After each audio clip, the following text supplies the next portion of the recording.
반갑습니다. 주식대가 셜록입니다. 시장 이야기를 먼저 하면서 시작을 해보도록 하겠습니다. 미증시는 경기 확장 약화 우려와 코로나 델타 변이 바이러스의 확산, 안전자산 선호 심리 상승 등의 영향으로 하락했습니다. 코로나 이전으로 빠르게 회복하고는 있지만 공급망 중단, 물류 지연, 고용인력 부족, 상품 가격 상승 등이 위축 요인으로 작용을 하고 있는데, 이로 인해 시장은 경기 회복세가 정점을 통과하는 피크아웃을 하는 게 아니냐는 우려가 부각이 되고 있습니다. 나아지고는 있긴 한데 한번 쉬어갈 때가 되는 거 아니냐, 이렇게 이해를 하시면 될 것 같습니다. 델타 변이 바이러스의 확산이 이를 더 부추긴 상황이고요.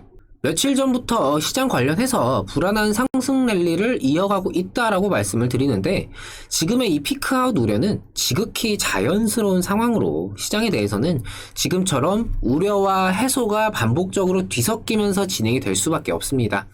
델타 변이 바이러스의 확산이 제동을 거는 모습이기 때문에 이 변수로 인한 상황을 더 지켜보면서 대응할 필요가 있겠지만, 최초 코로나 사태 때와는 다르게 주어진 여건과 해결하고자 하는 관심도의 차이가 있기에 지금의 우려감이 작용하는 상황을 걱정만 하기보다는 어떻게 활용을 해볼 것인가, 여기에 대해서 생각을 해볼 필요가 있겠습니다.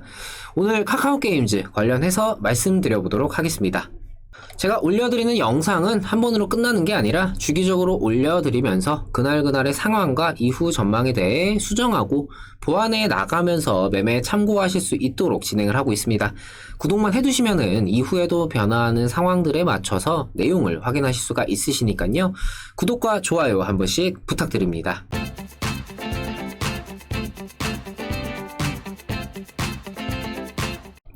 카카오게임즈 어제 영상 내용에서 이어서 가보도록 하겠습니다. 일단 단기 과열 종목으로 지정이 되면서 30분 단위의 단일가 매매 방식이 적용이 되고 있는데요. 단기간에 급등세가 강했기 때문에 이러한 조치가 이뤄진 것이고, 단기 과열 종목이 지정이 되면서 당장의 상승세가 꺾이는 게 아닌가 하는 우려를 하실 수도 있지만, 일단 이전 영상에서도 말씀을 드렸다시피 이미 오딘 매출 1위라는 소식으로 인한 1차 시세 분출은 한 번 정도는 쉬어갈 필요가 있었기 때문에 지금의 단기 과열 종목 지정, 이게 특별히 나쁜 것도 좋은 것도 없다, 이렇게 좀 개인적으로 말씀을 드리고 싶습니다. 오히려 단기적인 기대감이 주가가 박스권의 흐름을 보이면서 이슈에 연결이 되지가 않는다면은 흘러내리는 흐름을 보이는 경우가 덜어 발생하게 되는데, 이 30분 간격의 단일가 매매가 적용이 되었음에도 불구하고 이로 인한 이탈 매물이 오늘 그렇게까지 많지가 않았다라는 점에서 여전히 이 카카오게임즈의 주가 상승을 기대하는 진성주주들의 비중이 높은 상황이다, 이렇게 좀 해석을 할 수 있을 것 같습니다.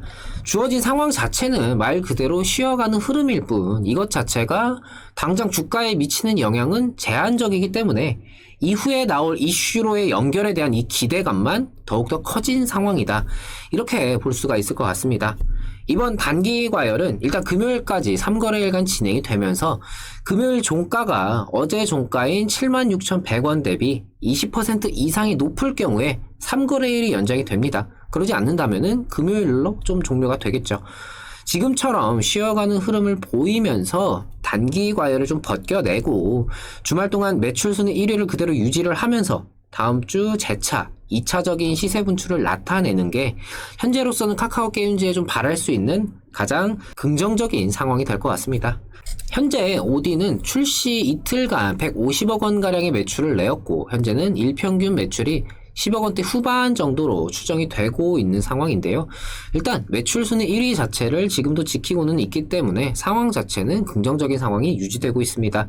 넷마블의 제2의 나라가 한때 매출 순위 1위를 차지하긴 했었지만 말 그대로 한때로 그쳤고, 지금 오딘이 과연 얼마간의 흥행을 이어갈 수 있을지, 이게 가장 기본적인 포인트로 계속해서 체크해야 할 부분이 되겠죠. 신작 출시 효과로 인한 매출 순위 1위는 예상이 어느 정도 되었던 부분이고, 이게 여기서 얼마나 장기 집권을 하느냐가 관건이다, 이렇게 좀 보셔야 될 것 같고요. 리니지 M이 4주년을 맞아서 대규모 업데이트 및 신규 서버를 출시를 하는데, 이게 과연 매출 순위 변동까지 이끌어낼지, 오딘이 이렇게 잘 나가는데 리니지도 이제 한물 갔지 라는 결과가 나올지, 아니면 오딘도 결국 리니지한테는 안 되는구나, 이런 결과가 될지는 지켜봐야 할 것 같습니다.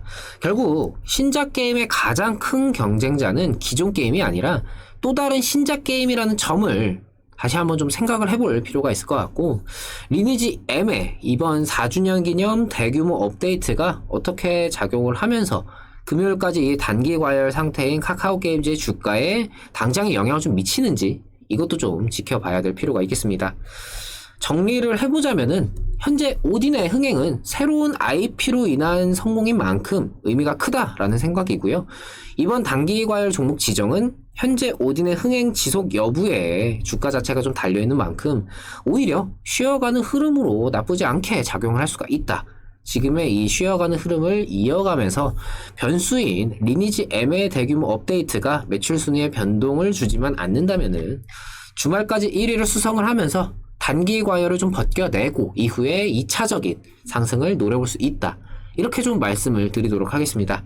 물론 기대감이 희석되는 문제도 있기는 하지만 당장의 기대감이 계속해서 이어지기만 할 수는 없던 상황이었기 때문에 뭐 이거는 큰 문제가 아니라는 생각이고요. 결국 여러 요소들이 이번 주말까지 어떻게 좀 작용을 하는지 여기에 따라서 판단을 해볼 필요가 있겠습니다. 카카오 게임즈는 오늘 22일에 스팀에서 먼저 출시를 했던 리터널 리턴즈의 다음 게임 서비스를 개시하면서 오딘의 상승세를 좀 이어나갈 생각입니다. 이터널 리턴 관련해서는 이후에 다시 좀 말씀을 드리도록 하겠고요. 일단은 이번 주 주말까지 여러 요소들을 확인하면서 지켜봐야 할 필요가 있겠습니다. 구독과 좋아요 놓치신 분들은 한 번씩 부탁을 드리고요. 금일 영상 여기서 마치도록 하겠습니다. 오늘 하루 마무리 잘 하시고요. 저는 내일 다시 뵙도록 하겠습니다. 오늘도 시청해주셔서 감사합니다. 고맙습니다.